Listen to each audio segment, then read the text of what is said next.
వార్తా విశేషాల సమాహారం దుర్గా కేబుల్ న్యూస్ కి స్వాగతం. రాష్ట్ర ఆవిర్భావ వేడుకలు అంబరాన్నంటేలా జరపాలని జిల్లా కలెక్టర్ కృష్ణభాస్కర్ అన్నారు. ఆవిర్భావ ఏర్పాట్లపై దుర్గా కేబుల్ తో ప్రత్యేకంగా మాట్లాడారు. ఈ సమావేశంలో పౌర సంబంధాల అధికారి మామిడాల దశరథం పాల్గొన్నారు. థర్డ్ మనకి ఎట్లయినా సింగిల్ కేసీఆర్ కిట్ డిస్ట్రిబ్యూషన్ ఉంటుంది. ఫోర్త్ మనకి సింగిల్ వన్ పెన్షన్ ఒంటరి మహిళ పెన్షన్ డిస్ట్రిబ్యూషన్. క్రీడా పోటీలు రక్తదాన శిబిరాలు మనకు ఉన్నాయి.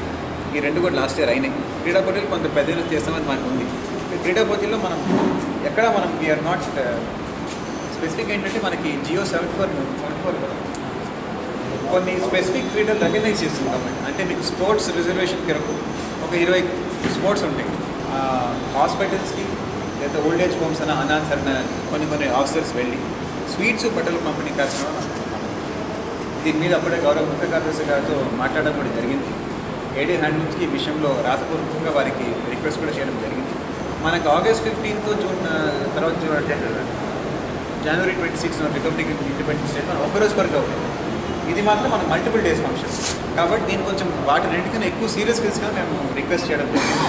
అంబేద్కర్ చౌరస్తా నుంచి పాత బస్ స్టాండ్ అంటే ఎక్కడ దృష్టిపాలు కొవ్వొత్తుల నుంచి మనం ఒక ర్యాలీ తీసుకెళ్తాం. ఇది స్పెసిఫిక్గా ప్రభుత్వ ఇన్స్ట్రక్షన్ దీని మీద లేవు. కానీ సిరిసిల్ల హిస్టరీ పట్టుకుని ఇక్కడ మూమెంట్ ఇక్కడ పునాది తీసుకుని గౌరవ జిల్లాధికారులు సజెస్ట్ చేస్తే మాకు ఇది అరుదైన అవకాశం మేము చేయిస్తున్నాం. గౌరవ మంత్రివర్యులు పెద్ద ఎత్తున మనకి ల్యాండ్ పర్చేస్ స్కీమ్ తీసుకోమని చెప్పారు. అయితే ఒకటే మనం పెట్టితే మన ల్యాండ్ పర్చేస్ స్కీమ్ మన జిల్లాలో దాదాపు సంవత్సరం నుంచి ముందు ప్రోగ్రెస్ వెళ్ళలేదు. సో మళ్ళీ అదంతా సమకూర్చి మన బెనిఫిషరీస్తో మాట్లాడడం జరిగింది. ల్యాండ్ ఐడెంటిఫై చేయడం జరిగింది. ఈ ల్యాండ్ కొరకు బడ్జెట్ రిలీజ్ చేయమని గవర్నమెంట్ కూడా రాయడం జరిగింది. కానీ గవర్నమెంట్ ఫర్ లేట్ అవుతుంది, కొంచెం లేట్ అయింది కాబట్టి మనకి బై జూన్ 2 ఈ విషయంలో స్పందన రాలేకపోయింది. Definitely in the next 1 month or 2 మనకి ప్రణాళిక సిద్ధంగా ఉంది కాబట్టి పెద్ద ఎత్తున మోర్ దెన్ 200-300 acres కన్నా ఎక్కువగానే we will be able to take up LPS and large scale. సంవత్సరంన్నర కొంచెం వెనుకబడింది కాబట్టి మళ్ళీ పెద్ద ఎత్తున తీసుకోవడం కష్టం అవుతుంది. ఇట్ విల్ టేకప్ కాబట్టి జూన్ 2 పట్టా డిస్ట్రిబ్యూషన్ మనకు కష్టం అవుతుంది. 2 నుంచి ప్రయత్నించినా ఈ విషయంలో కొంచెం విఫలం అయ్యాం. ఎందుకంటే గవర్నమెంట్ మా కోఆర్డినేషన్ రాలేదు, బడ్జెట్ రిలీజ్ అవ్వాలి, మిగతా అంతా పని అయిపోయింది. అమరవీర కుటుంబాలకి గౌరవ రాష్ట్ర ప్రభుత్వం నుంచి మనకి 10 లక్షల చొప్పున మనకి శాంక్షన్ అయితే మనం ఇచ్చుకుంటాం కదా. మనం వారిని మళ్ళీ గౌరవించుకుంటాం. ఎట్లా అయితే మనకి ప్రతి ఆగస్ట్ 15 మనం ఫ్రీడమ్ ఫైటర్ని గౌరవించుకుంటాం. అదే అరుదైన గౌరవం మన అమరవీర కుటుంబాలకి వీ విల్ బీ ఏబుల్. గౌరవ ముఖ్యమంత్రి వారి ఆదేశం మేరకు మనకి 3rd మనకి కేసీఆర్ కిట్ డిస్ట్రిబ్యూషన్ అవుతుంది. 4th మనకి సింగిల్ వన్ పెన్షన్ అవుతుంది. దాంతోపాటు మన సాంస్కృతిక ప్రోగ్రామ్ పడుతుంది. నేషనల్ స్కీమ్ 6,000 రూపాయలు ఇస్తుంది. తెలంగాణ రాష్ట్రంలో మాత్రమే దేశంలో 13,000 రూపాయలు ఇస్తుంది. మీడిల్స్ రూబెల్లా వ్యాధి నిరోధక టీకాలపై జిల్లా వైద్య ఆరోగ్య శాఖ ఆధ్వర్యంలో అవగాహన సదస్సు నిర్వహించారు. ఈ కార్యక్రమంలో పాల్గొన్న కలెక్టర్ కృష్ణభాస్కర్ చిన్నారులందరికీ టీకాలు వేసేలా చూడాలని ఆదేశించారు. ఈ సదస్సులో జిల్లా వైద్యాధికారి రాపెల్లి రమేష్, డాక్టర్ చంద్రశేఖర్ తదితరులు పాల్గొన్నారు.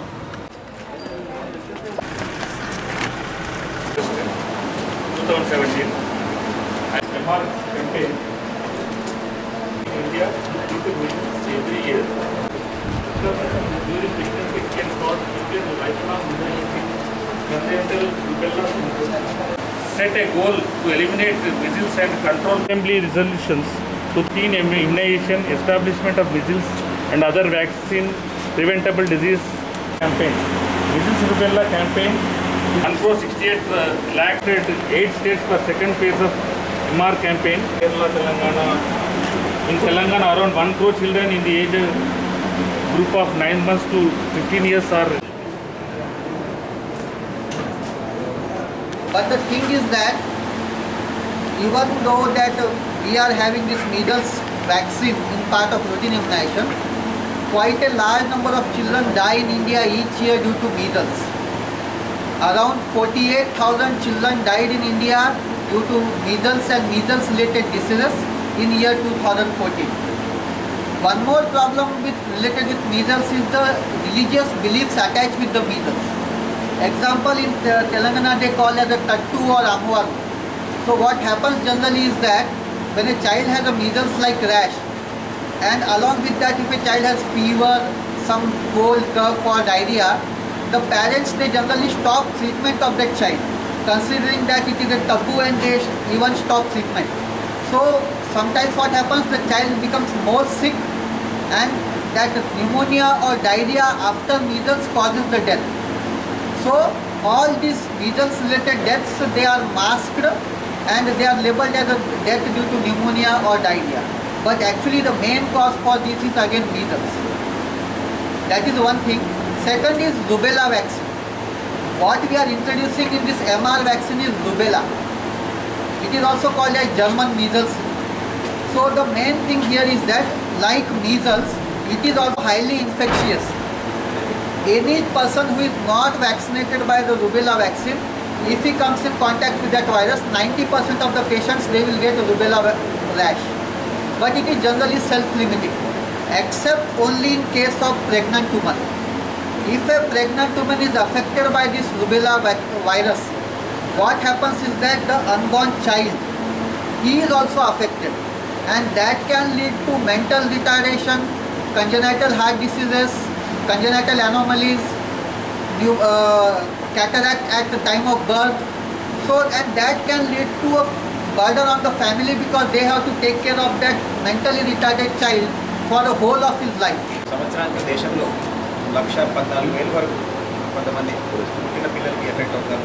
ముఖ్యంగా మీరు అన్నట్టు pregnancy it's an extreme chance మనకి మెంటల్ రిటార్డేషన్ అయ్యే పిల్లలు కూడా అవసరం ఉంది. కాబట్టి ఎన్ని పరిస్థితుల్లో నెక్స్ట్ 2 weeks + 2 weeks ఈ స్కూల్ ప్లస్ అంగన్వాడీకి ఏదో ప్రోగ్రామ్ మీ అంతకు మీరు తప్పకుండా ప్రోగ్రామ్స్ కాబట్టి ప్రొవైడ్ చేసుకుంటాం.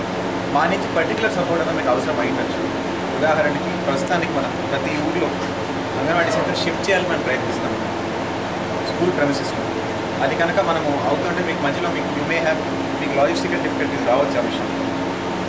అలాంటప్పుడు మాకు if you can speak with us, will try to ensure that at least మీకు అక్కడనే కాకుండా you will get neutral when you to speak.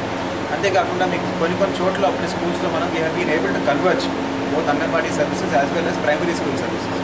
Convergence అయినప్పుడు మీరు 2 వారాలు + 2 వారాలు చేసే అవసరం లేదు. మీరు ఒకే పెద్ద సెషన్ తీసుకుని మీరు be able to reach both at the same time. అయితే పెద్ద సెషన్ తీసుకుంటే ఒకవేళ మీకు కన్వర్జెన్స్ అయిపోతే మీకు టు క్యారీ అవుట్ మీకు లాజిస్టిక్ ప్లాన్కి you may need some extra support. Definitely you will instruct people. కాకపోతే ఇలాంటివన్నీ మీరు రైటింగ్లో పెట్టగలుగుతారు. మీరు 4 వారాలనే కాకుండా you can continue later. And మీరు స్టిక్ చేయకుండా ఇది అంగన్వాడీ ఇది స్కూల్ అనుకున్నా మీకు తొందరగా అవుతే then please be free to move on to as many villages as possible. మీకు 2 వారాలు నాకు తెలిసిన only indicate it is not something hard and fast. Try to reach out to every single child. ప్రతి శిశువు ప్రతి గర్భవతన తల్లి కన్నా లేకపోతే ప్రతి స్కూల్లో చదువుకునే అబ్బాయి అన్నట్టు రీచ్ అవుట్ అండ్ చూడండి. ఎట్టి పరిస్థితుల్లో మీకు అనుకున్న టైంలో కాకపోతే we will definitely be quite happy to extend our services and support for a longer period of time. ఈ లోపల కూడా ఏమైనా ప్రాబ్లం ఉంటే మాకు సంప్రదించడం కోరుకుంటూ సెలవు తీసుకుంటాం.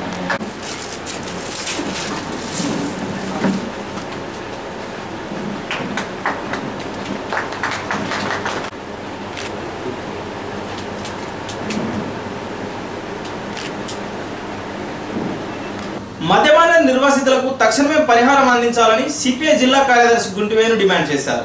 లేని పక్షంలో ఆందోళన చేస్తామని హెచ్చరించారు. ఈ సమావేశంలో జంగంపల్లి లచ్చయ్య, చంద్రయ్య పాల్గొన్నారు.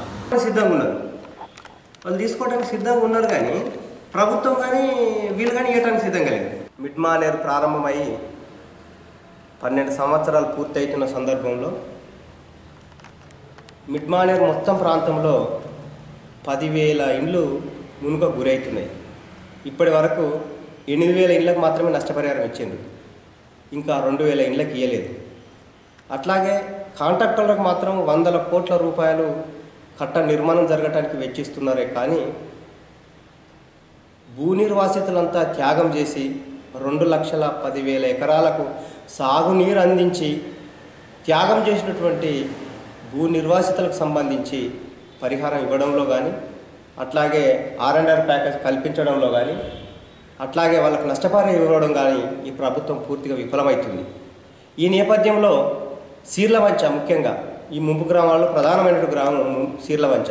ఈ చీర్లవంచ గ్రామంలో ఈ రోజు నాటికి 210 ఇండ్లకు 10 ఇండ్లను ఇప్పటి వరకు గుర్తించలేదు. అట్లాగే 150 మంది SC ST బీసీలు ఎవరైతే ఉన్నారో వీళ్ళు అమాయకులు. రెండవది చట్టం గురించి, చదువు గురించి తెలియనటువంటి వాళ్ళు అప్పుడు వచ్చినటువంటి ప్రభుత్వ అధికారులు అందరూ కలిసి సంతకాలు చేయించారు. డబ్బులు తీసుకోమంటే, పరిహారం తీసుకోమంటే మాకు తక్కువ వచ్చింది కాబట్టి మేము తర్వాత తీసుకుంటామని చెప్పడంతో 150 మందికి సంబంధించినటువంటి డబ్బులన్నీ కూడా బ్యాంకులో డిపాజిట్ చేశారు. అయితే ఇప్పుడు వాళ్ళందరూ తీసుకోవడానికి ప్రయత్నం చేస్తామంటేనే ఇప్పుడు ఆ ప్రభుత్వాధికారులు కానీ తర్వాత ప్రజాప్రతినిధులు కానీ ముందుకు రాకపోవడం విచారకరం. వాళ్ళందరూ కూడా ప్రభుత్వం కూడా ప్రకటన చేసింది. వాళ్ళందరూ కూడా బ్యాంకు డిపాజిట్, రెవెన్యూ డిపాజిట్ నుండి వాళ్ళందరూ కూడా వడ్డిస్తామని కూడా చెప్పింది. కానీ వాళ్ళ అది ఇవ్వడానికి పాలకులు కానీ ప్రజాప్రతినిధులు కానీ ముందుకు రాకపోవడం అనేది కమ్యూనిస్ట్ పార్టీగా కొంత మేము కోరుతా ఉన్నాం. దాన్ని ఆలోచన చేయాలి. ముఖ్యంగా ఏంటంటే ఇప్పుడు ఈ జూన్ మాసానికల్లా 3 TMCల నీరు నింపడానికి తీవ్రమైన ప్రయత్నం చేస్తూ ఉంది. అట్లాగే అన్ని గ్రామాలకు సంబంధించినటువంటి వాళ్ళను ఈ జూన్ వరకు మొత్తం ఖాళీ చేయించే ప్రయత్నం కొనసాగుతూ ఉంది. కాబట్టి ఇప్పుడు R&R ప్యాకేజ్ ఇవ్వడంలో కానీ, తర్వాత వాళ్ళకి పట్టాలు ఇవ్వడంలో కానీ, R&R ప్యాకేజీలో మౌలిక వసతులు కల్పించడంలో కానీ ఈ ప్రభుత్వం పూర్తిగా విఫలమైందంటే కమ్యూనిస్ట్ పార్టీగా భావిస్తూ ఉన్నాం. అందుకోసం ఏంటంటే వీళ్ళంతా కూడా ఆల్రెడీ డబ్బు ఉన్నటువంటి వాళ్ళు కానీ, తర్వాత రాజకీయ పలుకుబడి కలిగినటువంటి వాళ్ళందరికీ కూడా అన్ని రకాల వసతులు కలిగినాయి, అన్ని రకాల అవకాశాలు ఏర్పడాయి. కాబట్టి ఆ పెద్ద కుటుంబాలకు సంబంధించినటువంటి వాళ్ళకు నష్టం జరగలేదు. కానీ ఇప్పుడే ఎటువెట్టి వాళ్ళ SC, ST, BC పేదలు ఎవరైతున్నారో ఈ పేదలకే నష్టం జరుగుతుంది. కాబట్టి తక్షణంగా ఈ యొక్క రిజర్వాయర్లో నీళ్లు నింపే కంటే మొదలు యుద్ధ ప్రాతిపదికంగా ఏమాత్రం షరతు లేకుండా, ఎలాంటి కండిషన్ లేకుండా, ఎలాంటి సెషమిషన్ లేకుండా ఇప్పుడు ఎక్కడైతే పరిహారం అందలేదో, ఎక్కడైతే R&R ప్యాకేజ్కి వసతులు లేవో, ఎట్లయితే మౌలిక వసతులు కల్పించలేదో అట్లాంటి వాళ్ళందరికీ కూడా తక్షణంగా ఈ యొక్క ప్యాకేజ్ కల్పించడం, పరిహారం ఇప్పించడం, తర్వాత అన్ని రకాల వసతులు కల్పించాల్సిందిగా కమ్యూనిస్ట్ పార్టీ కోరుతా ఉన్నాం. ఒకవేళ ప్రభుత్వం ఏమాత్రం నిర్లక్ష్యం చేసినా మేము వెంటనే ఈ మిడ్ మార్నింగ్కి సంబంధించిన కార్యక్రమాన్ని తీసుకొని ప్రభుత్వం దృష్టికి తీసుకోవాల్సిన అవసరం ఉంది. ముఖ్యంగా ఏంటంటే ఇప్పుడున్న కలెక్టర్ కానీ, ఇప్పుడున్న జేసీ మేడం లాంటి వాళ్ళు కానీ తక్షణంగా ఈ సమస్య పైన కేంద్రీకరణ చేయాలి. ఇప్పుడు ఎందుకంటే నీళ్ళు వస్తే మాత్రం ఈ కుటుంబాలు ఎట్టుకోవాలి, త్యాగం చేసినటువంటి కుటుంబాలను ఇబ్బంది పడుతున్నటువంటి పరిస్థితి పెడితే అది ఎవరికి కూడా మంచిది కాదు. అందుకే ఎద్దేడ్చినటువంటి వ్యవసాయం కానీ, రైతు ఏడ్చినటువంటి రాజ్యం కానీ ఎక్కడ కూడా పొసిగినటువంటి పరిస్థితి లేదు. కాబట్టి నిర్వాసితులందరూ కంటనీరు పెట్టకుండా వాళ్ళని మంచిగా అన్ని రకాలు ఆదుకొని అన్ని రకాల సౌకర్యాలు కల్పించేసి R&R ప్యాకేజ్ కల్పించడం, తర్వాత ఉద్యోగాల కల్పనకు సంబంధించి కల్పించడం, అట్లాగే తర్వాత మౌలిక వసతులు కల్పించడం, తర్వాత రెవెన్యూ డిపార్ట్లో ఉన్నటువంటి డబ్బులన్నీ కూడా వాళ్ళకి ఇడిపించేసి వడ్డీతో సహా ఇప్పించడం, ఇవన్నీ చేసి గవర్నమెంట్ తక్షణంగా చేయాలి. చేయడం మూలంగానే ఆ నిర్వాసితులు మంచి వాతావరణం ఉండడానికి అవకాశం ఉంటుంది. కనుక ప్రభుత్వం కనుక చేయకపోతే ప్రభుత్వం రేపు భవిష్యత్తులో కూడా ఈ నిర్వాసితుల సమస్యలపై కానీ, నిర్వాసితులందరూ కానీ కోపంతో, ఆవేశంతో, ఆక్రోశంతో ప్రభుత్వం ఇది ఒక భారీ మూల్యాన్ని చెల్లించుకునే పరిస్థితి కనిపిస్తూ ఉంది. కనుక తక్షణంగా ఇప్పటికైనా జిల్లా కలెక్టర్ గారు, జిల్లా ప్రభుత్వ యంత్రాంగం అంతా కూడా శీర్లవంచ గ్రామాన్ని, అట్లాగే మిడ్మానేర్ ప్రాంతాన్ని మొత్తం పరిశీలన చేసి నిర్వాసితులందరికీ న్యాయం జరగాలని కమ్యూనిస్ట్ పార్టీగా కోరుతాము. పట్టణంలోని అనంతనగర్లో విద్యుత్ తీగలు ప్రమాదకరంగా మారాయని కాలనీవాసులు ఆందోళన వ్యక్తం చేస్తున్నారు. సెస్ అధికారులు విద్యుత్ వైర్లను సరిచేసి ప్రమాదాలు జరగకుండా చూడాలని వారు కోరుతున్నారు.